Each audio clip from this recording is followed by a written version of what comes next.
Hey everyone, welcome to The Explainer. Today, we're taking a deep dive into the hidden science of something you interact with literally every single second of the day, but probably rarely stop to think about.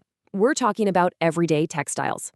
It's going to be a truly fascinating journey, looking at the actual fabric of our lives in a completely new way. So, I want you to do something for me real quick. Just look down at whatever you're wearing right now, reach out, and physically pinch the fabric of your shirt or your pants. Have you ever wondered what exactly is going on right there at the microscopic level beneath your fingertips? Like, have you ever unraveled a single thread to see what's hidden inside? Well, today, we are going to deconstruct that exact material. Okay, let's dive right into this. Here is our factory tour roadmap for today. We'll start with fabrics in our daily lives, then look at fibers as our basic building blocks. From there, we'll cover natural and manufactured fibers, how we process those fibers into yarns, and finally, creating fabrics through weaving and knitting. All right, starting off with Section 1, fabrics in our daily lives and the textiles all around us. And zooming right along into Section 2, fibers, our basic building blocks. We're going to zoom in on the micro level here. So if you take a typical fabric and just start pulling it apart, you get this amazing progression. First, you pull out those interlaced thread-like structures. Those are called yarns. But we can go even deeper. If you untwist that single yarn, it breaks down into these incredibly tiny, fine, hair-like structures. Those are the fibers. They are the absolute fundamental building blocks of literally all textiles. But here's the thing, not just any tiny hair can become your favorite t-shirt. It all comes down to this absolutely crucial concept called spinnability. The ultimate properties of your final fabric, its strength, its elasticity, how well it survives the heat of your dryer, all of that depends entirely on whether these tiny fibers have the right combination of length, strength, flexibility, and surface structure to be easily twisted into a yarn. Spinnability really is the magic ingredient here. Moving right into Section 3, natural and manufactured fibers. Basically, where do our clothes actually come from? The sheer diversity of natural fibers is honestly astonishing.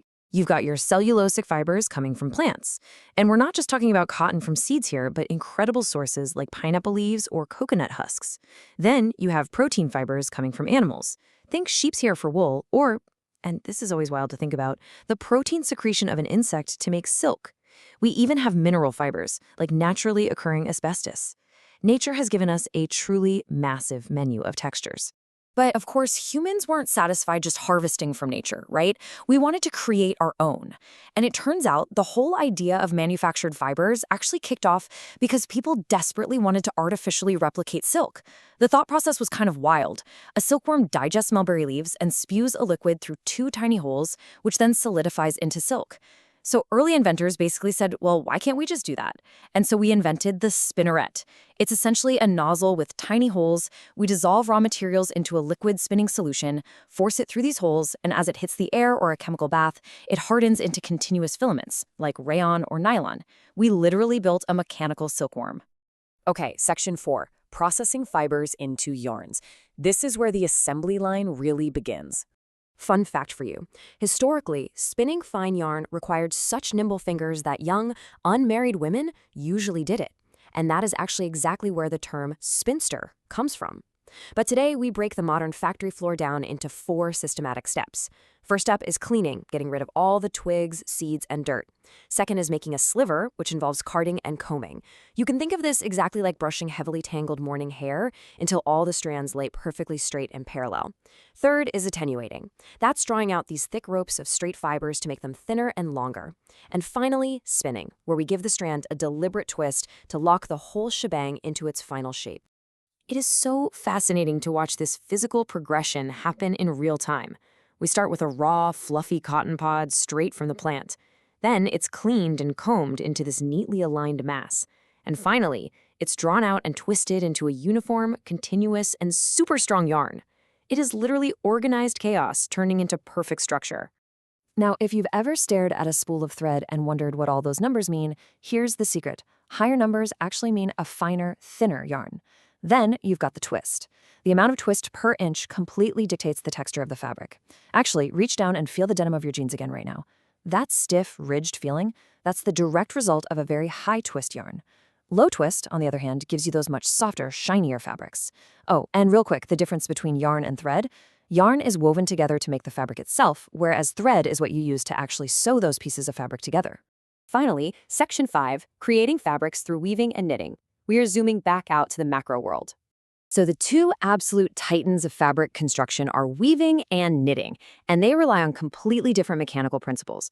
Weaving takes two distinct sets of yarns and interlaces them at strict right angles on a loom, which creates a very compact, tight construction. Knitting, though, is the continuous interlooping of just one set of yarns winding through itself again and again. You can really see the difference when you look closely at the physical structures. Knitting is all about those flexible, interconnected loops, and that is exactly why knitted fabrics like your t-shirts and your cozy sweaters have so much stretch and give to them. Weaving, on the flip side, is this over and under, rigid, interlaced grid. It's structured, it holds its shape, and it's what gives a dress shirt or a canvas tote bag its awesome durability. Let's just look a tiny bit closer at how weaving on a loom actually works. You have your warp yarns, those are stretched tightly, lengthwise across the machine. Then you have your filling, or weft yarns, and those act almost like a shuttle, weaving over and under the warp. The direction of these yarns is what we call the grain. And here's a cool detail. Because of how that weft yarn turns around at the edges to go back the other way, it creates a tightly bound edge called the selvage. And that selvage is actually the absolute strongest part of the entire fabric. So there you have it. We have officially untangled the mysteries of the textiles all around us, zooming from the macro down to the micro and back up again.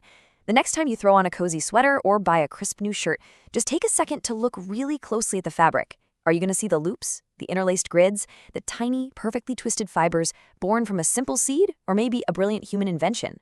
I hope this explainer leaves you marveling at the complex science and the intricate journey hidden inside the everyday clothing we so often take for granted.